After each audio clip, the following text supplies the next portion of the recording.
Muchas gracias damos a Dios, querido, que estás del otro lado, querida. Qué bueno que podamos haber tenido todo este tiempo, lo que va de la reunión, las canciones, los videos, el ánimo que podemos recibir, y espero que hayas separado el tiempo para ver esta reunión en familia o en soledad, pero que hayas dispuesto tu corazón para recibir lo que tiene Dios para vos, también para dar. Y en este momento tenemos la parte del mensaje, lo que el Señor quiere hablarnos en este día, y estamos estudiando el Evangelio de Juan. Y hoy vamos a hablar de un tema muy particular, y es algo que lo vemos a través de toda la Biblia, y como habrás visto en el título de la reunión, este mensaje se titula Todo el peso de la ley, basado en Juan capítulo 18. Toda sociedad organizada, o por lo menos toda sociedad moderna, ¿sí?, cuenta con tres poderes que podemos ver que se denominan Estado, ¿sí? El primero es el poder legislativo, el segundo es el poder judicial y el tercero el poder ejecutivo. Si pudiéramos buscar las funciones de cada uno de esos poderes, tenemos que decir que el legislativo es aquel que dictamina las leyes, que da las leyes, que aprueba las leyes o quien las deroga. El poder judicial podríamos decir que es aquel que está encargado de que se cumplan las leyes en los ciudadanos, ¿sí?, interpretar esas leyes. Y el poder ejecutivo podríamos decir que es aquel poder que gobierna, la política, ¿sí? Vemos en la Biblia cómo a lo largo de toda ella se describen ciertos aspectos que tienen que ver con lo legal, con lo jurídico, con lo ejecutivo. Y si pensamos en la persona de Dios y en estos tres aspectos, Dios es legislador. Él es el regulador y el creador de las normas, de las leyes. Dios es juez. Él es el que juzga con justicia, hace cumplir sus leyes escritas en su palabra. Dios también es rey. Él es el que gobierna. Él es el que tiene en sí mismo también el poder ejecutivo, como lo interpretamos en la sociedad actual. Nos encontramos ahora con el capítulo 18 del Evangelio de Juan. Venimos estudiando en toda la serie de los domingos anteriores todo lo que fue esa última cena que Jesús tuvo con sus discípulos. Increíblemente, Juan ocupa a lo largo de 4 capítulos lo que fueron pocas horas. Todas aquellas explicaciones que el maestro, todas aquellas indicaciones que el maestro le estaba dando como despedida, como cierre de su ministerio a los suyos, a los discípulos. En el capítulo 14, hacía mucho tiempo ya, el 12, fue que habían sido los sucesos 6 días antes de la Pascua. Es aproximadamente una semana después de que Jesús haya terminado su ministerio público con aquella resurrección de Lázaro, y a partir de ese momento ya no andaba abiertamente, no enseñaba abiertamente delante de la gente en el pueblo. Entonces, el Evangelio de Juan cierra el capítulo 17 con una oración impresionante que estuvimos estudiando el domingo anterior, Jesús orando por los discípulos y también por nosotros. Entonces estamos en la etapa en que ya no era más el ministerio público de Jesús. Por último, tenemos que tener en cuenta que en este contexto, al no tener el ministerio público ya el Señor, no andaba abiertamente porque había cerrado el capítulo 11 con los líderes judíos queriendo, o más bien habiendo acordado matar a Jesús, y por eso él no andaba abiertamente en el pueblo. ¿Qué les parece si oramos antes de leer el Evangelio de Juan capítulo 18 para pedirle al Señor su guía? Amado Dios, en este momento queremos buscarte, queremos conocerte, queremos agradecerte por todo lo que venimos viviendo hasta ahora en esta reunión, y queremos pedirte que vos estés presente en nuestros corazones y en nuestra mente, Que el Espíritu Santo pueda hablar a cada corazón, a cada mente, y que estas palabras que son tus palabras, este testimonio que es tu testimonio, pueda transformar nuestros corazones y pueda hacernos conocerte más, hacernos rendirnos más delante de tu presencia. Te pido por cada mente y por cada corazón, incluido el mío, en el nombre de Jesús. Amén. Te invito a que puedas hacer un viaje imaginario y, como me gusta relatar y pensar las historias, que vos puedas estar prestando atención a lo que vamos a leer, que es en el capítulo 18 del Evangelio de Juan. Dice así: habiendo dicho Jesús todas estas cosas, como les describimos recién, salió con sus discípulos al otro lado del torrente de Cedrón, donde había un huerto en el cual entró con sus discípulos. Y también Judas, el que le entregaba, conocía aquel lugar porque muchas veces Jesús se había reunido allí con sus discípulos. Judas, pues, tomando una compañía de soldados y alguaciles, de los principales sacerdotes y de los fariseos, fue a ese lugar, fue allí con linternas y antorchas y con armas. Jesús, después de todo lo sucedido descrito anteriormente, estaba siempre en la ciudad de Jerusalén, dentro de las murallas. Sorprendentemente, en una situación tan tensa, decide salir al huerto fuera de las murallas, a donde estaba solo con sus discípulos. En otras palabras, Jesús se donó, decimos los cordobeses, se expuso a que pudieran atraparlo. Y mucho más Judas, que había empezado la última cena y él se había ido, ¿sí? Fue a buscar, porque ya había acordado el precio para entregar a Jesús, para traicionar a Jesús. Entonces en este momento llega a ese huerto de noche, como dice el versículo 2, con una compañía de soldados. El versículo 3. ¿Saben cuántos soldados tiene una compañía? Aproximadamente 300 soldados. Y no solamente que tenemos que mencionar que eran soldados romanos, sino también que el versículo añade que eran alguaciles de los principales sacerdotes. ¿Y por qué es este tema del peso de la ley? Muy bien, estamos viendo que Jesús está siendo ahora arrestado. Estamos viendo la primer parte de un procesamiento legal a una persona, en este caso a Jesús.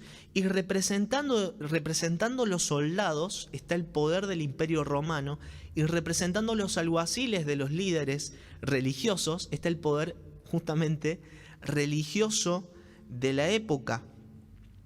Y los judíos, estos líderes religiosos, temían al pueblo y por eso no lo arrestaban a Jesús en público.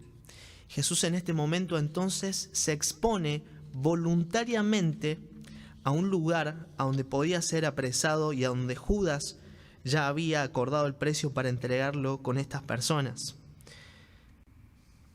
Seguimos leyendo el versículo 4. Pero Jesús, sabiendo todas las cosas que le iban a sobrevenir, se adelantó y les preguntó: ¿a quién buscan?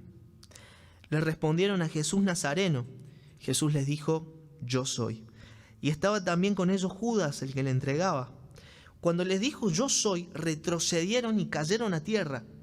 Volvió pues a preguntarle Jesús: ¿a quién buscan? Ellos respondieron: a Jesús Nazareno.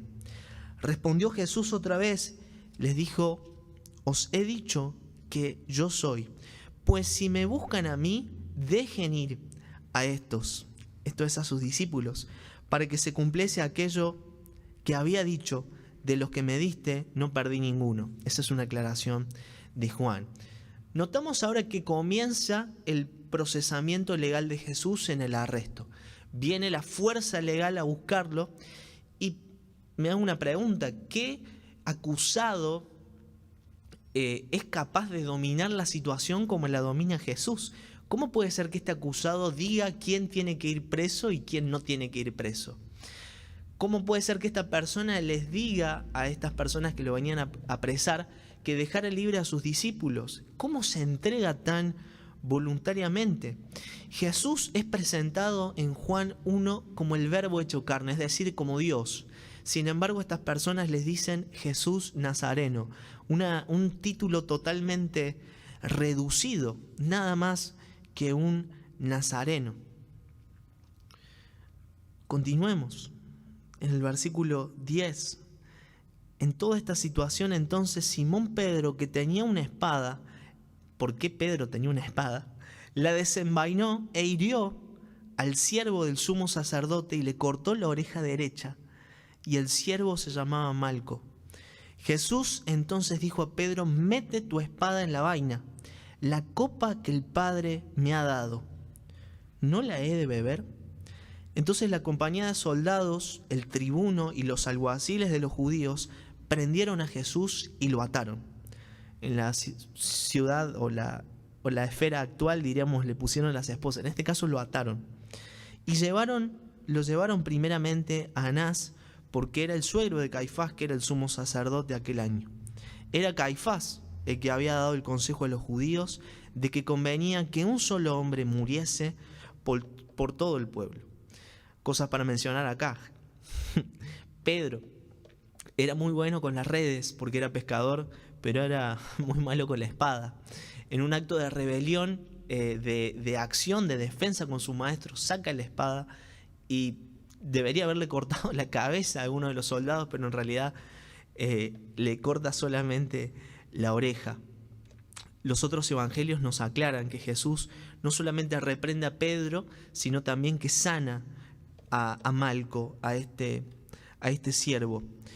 Los religiosos ya habían acordado no solamente arrestar legalmente a Jesús, sino asesinarlo a Jesús. Y nuestro versículo clave del arresto de la situación que estamos estudiando en el capítulo 18 está en el versículo 11, que dice lo siguiente: la copa que el Padre me ha dado, ¿no la he de beber? Ahora yo les pregunto, ¿qué es lo que significa esta copa? La primera pregunta, ¿quién es que da la copa? El versículo lo dice claramente: Dios, el Padre, le da de beber al Hijo, a Jesús, una copa. ¿Y qué significa esta copa? Vamos a ir al Salmo 75. El versículo 7 dice lo siguiente: mas Dios es el juez, a este humilla y a aquel enaltece.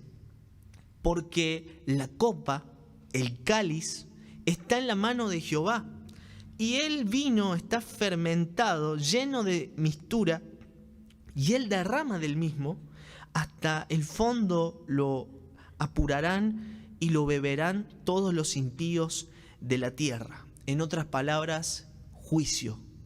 Otro término legal, juicio, ira de Dios derramada sobre los impíos.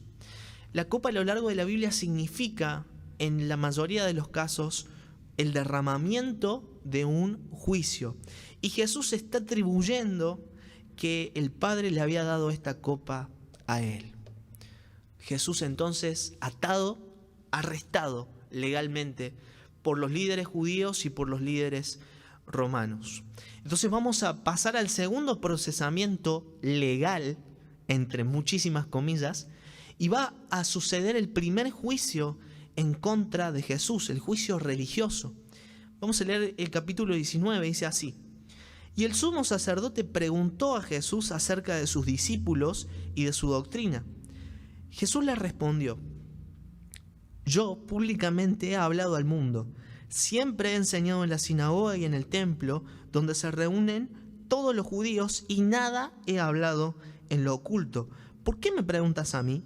Pregunta a los que han oído que les haya yo hablado. He aquí, ellos saben lo que yo he dicho. Avanzando en este proceso legal, este primer juicio delante de los líderes, van a interrogar a Jesús, pero este no era un juicio justo en el que se buscara la verdad, o se buscara algún tipo de justicia, o se buscara la defensa también de Jesús o una explicación.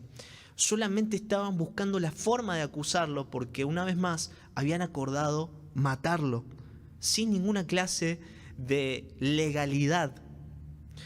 Y había muchas irregularidades en este procedimiento. Según la ley, según la ley, que tenían estas costumbres de estos líderes religiosos, hay varios puntos que rompieron en este proceso legal. Para mencionar algunos, no se podía ni empezar ni terminar un juicio de noche. Este contexto de lo que estamos leyendo fue de noche.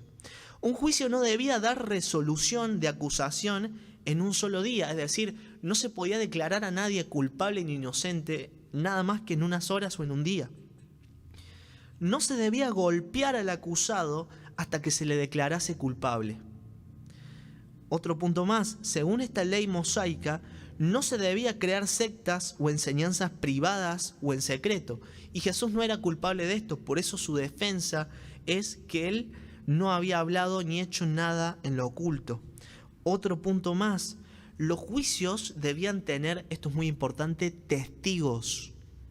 Lo que Jesús está reclamando en el versículo que acabamos de leer. Jesús dice, ¿por qué me preguntas a mí? Preguntas los que han oído lo que yo les he dicho. Entonces este juicio era una acusación directa, irregular, ilegal, delante de un Jesús que está compadeciendo la acusación de personas sin nadie que pudiera atestiguar de quién era él o lo que había enseñado. Era solamente una acusación para un juicio. Versículo 22. Cuando Jesús hubo respondido esto, uno de los alguaciles que estaba allí le dio una bofetada diciendo, ¿así respondes al sumo sacerdote? Jesús seguramente se recompone de ese tremendo golpe y le dice, si he hablado mal, testifican que está mal. Y si bien, ¿por qué me golpeas? Yo te aseguro que esa primera cachetada, bofetada, no fue nada liviana, nada fácil de soportar.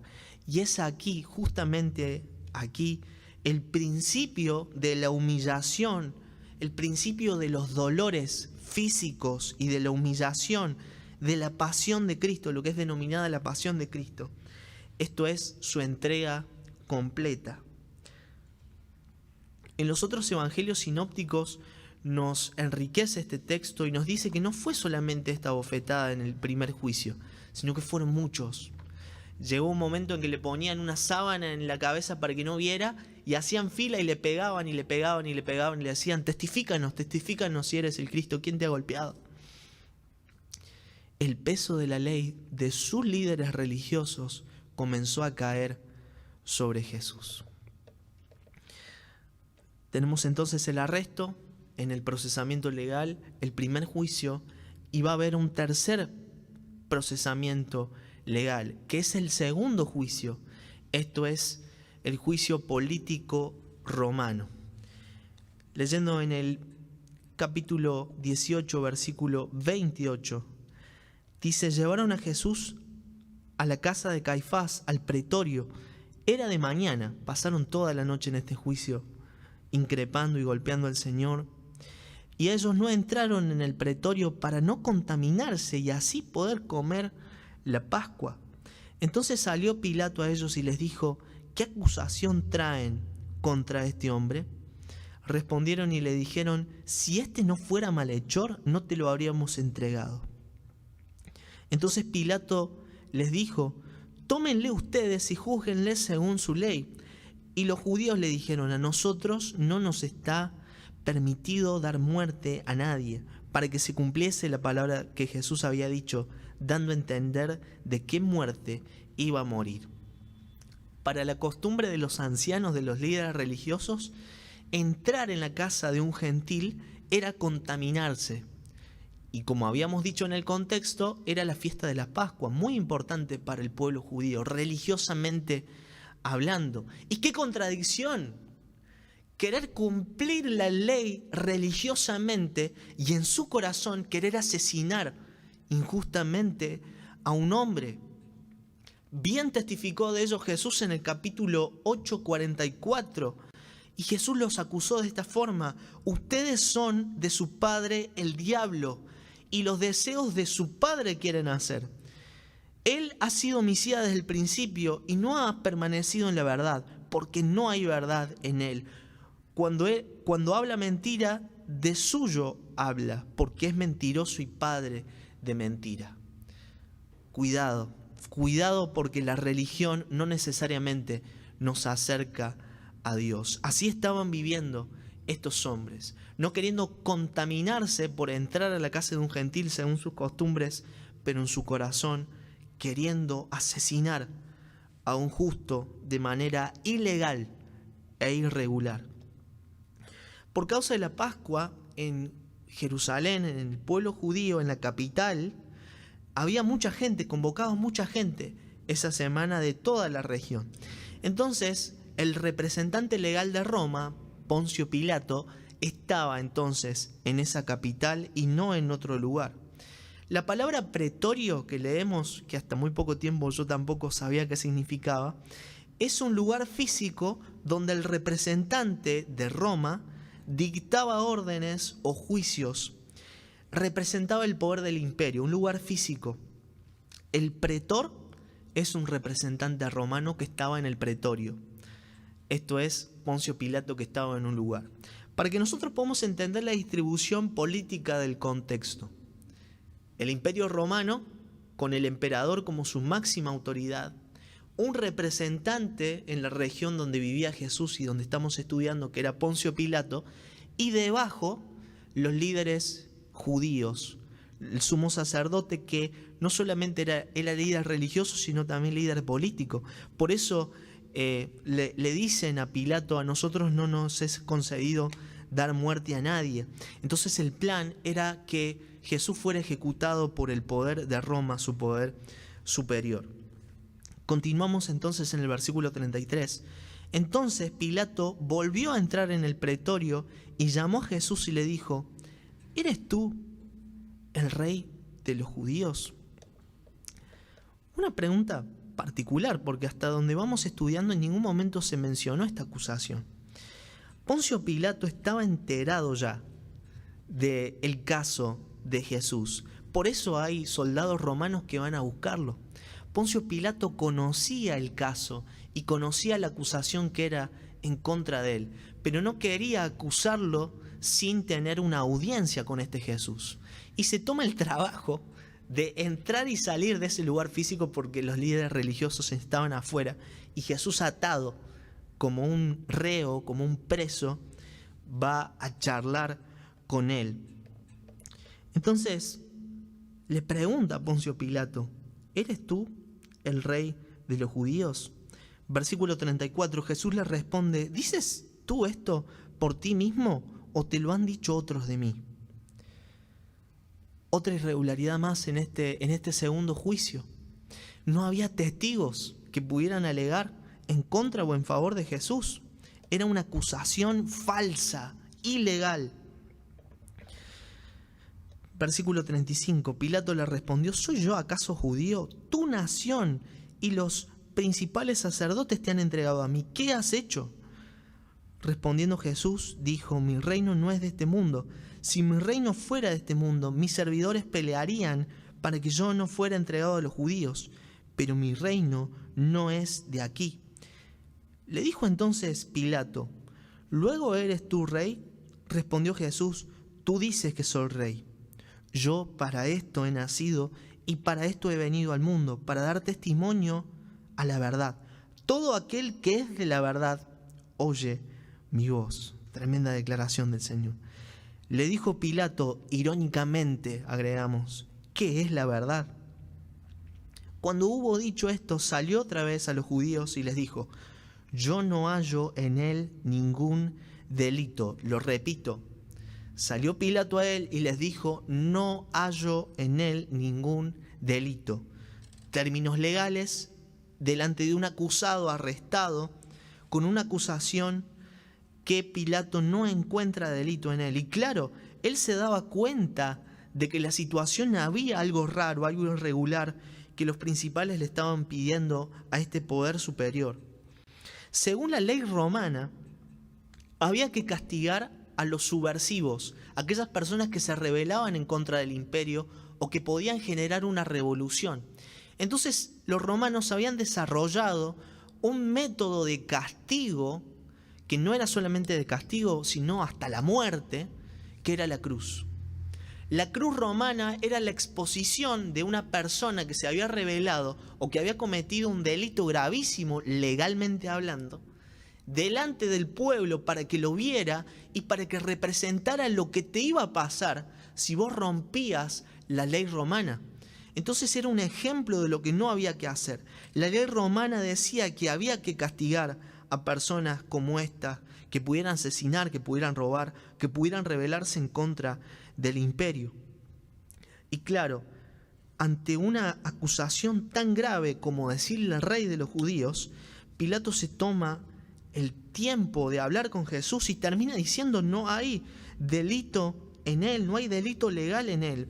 ¿Por qué entonces se le exige a Poncio Pilato que caiga todo el peso de la ley sobre Jesús?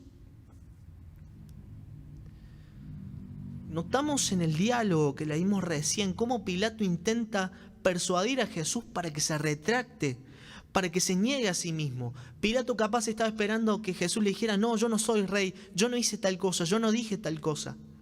Sin embargo, él dice: para esto he nacido. No se retracta, no vuelve atrás nuestro Señor. Pilato ya estaba al tanto del asunto de Jesús, había sido informado y tiene este diálogo con él. Pilato menosprecia el testimonio de Jesús preguntando: ¿y qué es la verdad? Él mismo se había atribuido a Jesús la verdad. Para pasar en limpio, ¿cuáles son las irregularidades de esta audiencia? Bueno, anotamos 3. Otra vez el juicio es sin testigos que aleguen a favor de Jesús. Las acusaciones son falsas, legalmente hablando. Y lo más indignante, podríamos decir, humanamente hablando de todo, es que lo considera sin delito. Dice: no hay delito en él. Me gustaría ir trayendo a nuestra vida y la actualidad lo que estamos estudiando en este Evangelio de Juan, que casi se nos termina en el capítulo 18. Volviendo a las definiciones primarias, estamos hablando del peso de la ley, estamos hablando de que Dios encierra en sí mismo estos 3 poderes, y estamos diciendo que Dios es un Dios justo, dicta leyes justas, hace cumplir su ley de manera justa y gobierna de una manera justa Él mismo. Romper la ley, sea la ley humana o sea la ley divina, significa pecado. Esta famosa palabra que tanto usamos o que tanto escuchamos. Romper la ley tiene un pago, una consecuencia. A los subversivos de Roma, la ley decía que había que crucificarlos. La ley de los judíos decía que cualquier persona que rompiera la ley, cualquier persona que se hiciera Dios, tenía que ser asesinado a pedradas. Nuestra ley no está aprobada en la ley de muerte, ¿sí? Pero sí está el tiempo en la cárcel. Si usted roba, si usted mata, va a tener que cumplir tanto tiempo en la cárcel porque así está escrito en la ley. Y Dios, que dictaminó su ley, determinó que aquel que peca, que rompe su ley, debe recibir una justa condena. Yo te hago una pregunta, que estás del otro lado. ¿Es lo mismo robar o matar a una persona común que a un policía, por ejemplo? ¿Es lo mismo robar o matar a un policía que a un juez? Una escala más todavía, lo pongo un poco más grande. ¿Será lo mismo robar o matar a un juez que a un presidente? Seguramente que no. Y nos preguntamos, ¿por qué es distinto? ¿Por qué es distinta la gravedad dependiendo el lugar que ocupa esa persona? Es distinto porque depende en contra de quién se cometa el delito, es la gravedad de la retribución, del peso de la ley. No es lo mismo a una persona común que a un presidente, porque depende contra quién cometas el delito, es que el peso de la ley va a ser sobre vos por haber roto esa ley. Entonces, si estamos pensando en estas cuestiones legales y decimos que la Biblia tiene su ley dictaminada por Dios, yo te hago otra pregunta. ¿Sabías que nosotros rompemos la ley de Dios cuando mentimos tanto en las cosas grandes, en mentiras grandes como en mentiras chiquitas? Si Dios es el justo que dictaminó su ley, cuando nosotros rompemos la ley de Dios, estamos cometiendo una infracción en contra del soberano, del creador, del justo. Cuando nosotros somos infieles a nuestra pareja o infieles en las cosas que decimos, cuando no cuidamos nuestro cuerpo, enviciados de tantas cosas que nos hacen mal, como el cigarrillo, como el alcohol, como el exceso de comida, cuando nosotros odiamos a la persona que está cerca nuestro, sea nuestro hermano, sea la persona que nos sigue, cuando envidiamos lo que otros tienen, la ley de Dios nos enseña a nosotros qué tan pecadores somos. Porque está adentro de nosotros esa inclinación hacia el mal. Todos nosotros, dice la Biblia, que nos descarriamos, que tomamos nuestras decisiones. Como dice Romanos 3:23, por cuanto todos, esos sos vos y yo, todos pecamos, estamos entonces destituidos, término legal, de la gloria de Dios. ¿Sabías que cuando rompemos la ley de un Dios santo, perfecto, lo hacemos en contra de Él? Dios, por ser justo, no va a dar por inocente al culpable. Leamos una vez más el Salmo 75 que leímos en la primera parte del mensaje.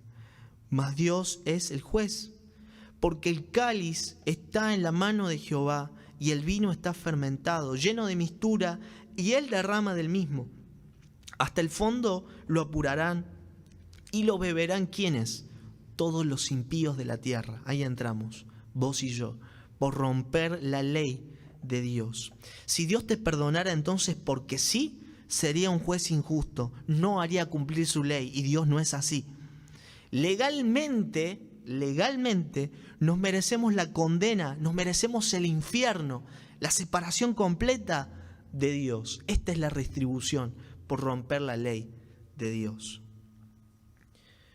Para ir a la última parte de este mensaje, espero que el Espíritu Santo pueda estar hablando a tu vida. Hay un personaje más en el pasaje de hoy, y es un personaje que te representa a vos y que me representa a mí. Su nombre es Barrabás. Él era un reo.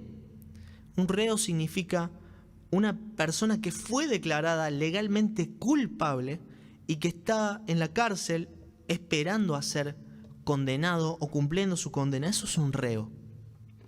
Barrabás estaba en la cárcel en el mismo momento, en la misma semana que estaban estos hechos de Juan 18. Estaba esperando para ser crucificado por ser, ¿saben qué?, ladrón y por ser asesino, por haber cometido un homicidio. La cruz que cargó Jesús era para Barrabás. Exactamente estaba diseñada la cruz para Barrabás. Él se merecía la cruz porque la ley judía decía que era para Barrabás. Y Poncio Pilato llega a decir: no hay delito en Jesús. Versículo 38. Le dijo Pilato: ¿qué es la verdad? Y cuando hubo dicho esto, salió otra vez a los judíos y le dijo: yo no hallo en él ningún delito. Pero ustedes tienen la costumbre que le suelte a uno en la Pascua. ¿Quieren pues que le suelte al rey de los judíos? Entonces todos dieron voces de nuevo, diciendo: no a este, sino a Barrabás. Y Barrabás era ladrón. Por todos los otros evangelios entendemos que por medio de los líderes judíos incitaron al pueblo para que gritaran para que Barrabás fuera suelto. ¿Y saben qué? Barrabás fue suelto. ¿Y sabes qué? Vos y yo somos Barrabás. Estamos viviendo separados de Dios, estamos viviendo esperando la condena, el juicio que Dios va a derramar. Somos el injusto, somos Barrabás, pero hay una esperanza. ¿Y sabes qué? Jesús vino a soportar la ira de Dios derramada sobre él. Todo lo que quebrantamos nosotros fue derramado sobre Jesús para que vos y yo podamos ser liberados, como Barrabás fue liberado. Todo el peso de la ley de Dios justa fue sobre Jesús. En cada una de las cachetadas que le dieron, en cada uno de los azotes que le dieron, en cada uno de las irregularidades de sus juicios. Fue el peso de la ira de Dios sobre él, para que no fuera sobre vos. Es un regalo. Jesús vino a reemplazarte, a ocupar tu lugar, a pagar el precio que vos no podés pagar, que yo no puedo pagar. Jesús vino a ocupar nuestro lugar. Ahora, ¿el regalo es para todos? Sí. ¿Todos están dispuestos a recibirlo? No.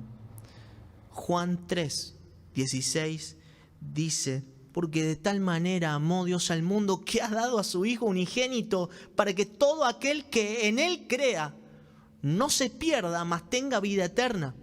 El que cree es salvado, no es condenado, pero el que no cree ya ha sido condenado. Término legal. ¿De qué lado estás? ¿Conoces a Jesús? ¿Entregaste tu vida a Jesús? ¿Le pediste que Él cambiara tu vida, te revistiera de su justicia? Amada iglesia, cada vez que rompemos la ley de Dios, estamos todavía mucho más dándole la espalda al sacrificio de Jesús. Cuando pienses que una mentira o un pecado cualquiera no tiene validez, no tiene peso, no es nada, mirá a Jesús y mirá todo lo que Él sufrió por vos y por mí. Y si todavía, apreciado amigo o amiga, no conoces al Señor, esta es tu oportunidad. Él pagó el precio, Él murió y Él resucitó para que vos pudieras tener una nueva vida y pudieras conocer la justicia de Dios, y que la ira de Dios que te mereces no vaya sobre vos, sino vaya sobre Jesús. Te invito a que, si no lo hiciste, ores conmigo con estas palabras y podamos todos juntos reconocer esta obra salvadora del Señor. Amado Dios y Padre, tu palabra es tremenda. Tu testimonio es tremendo. Lo que vos hiciste es tremendo por nosotros. No lo merecemos. Legalmente no lo merecemos. Ni por nuestros méritos lo merecemos. Vos sos el Dios justo, el Dios todopoderoso, que entregó a su Hijo para que nosotros podamos ser salvos por medio de su sacrificio. Perdonanos, limpianos, ayúdanos a conocerte. Jesús, venía a mi vida, transformame, limpiame, haceme un hijo tuyo. Dame una nueva vida, Señor. Gracias por esta reunión. Oramos en el nombre de Jesús agradecidos. Amén. Muy bien, querida familia, damos muchas gracias a Dios por su palabra transmitida, por su palabra recibida, por cada uno de nosotros. Que el Señor siga obrando en nuestra vida conforme a su voluntad. Algunos anuncios para dar. Damos gracias a Dios porque hoy cumple años Graciela. Damos gracias por su vida. Sigamos orando por su salud, por su recuperación. Que el Señor siga obrando. Los martes de 6 a 8 de la noche seguimos juntándonos en este ministerio para la predicación del Evangelio y brindar ayuda social. Que el Señor siga obrando en este ministerio fuertemente. Jueves 20 y 30 horas, la reunión de oración está activa por vía Zoom, por WhatsApp. Espero que puedas participar para brindar temas, para traer temas, necesidades, y que el Señor siga obrando en medio de esta reunión y en medio de nosotros. Nada más por decir, que tengas una muy buena semana acompañada de la mano de Dios. Bendiciones.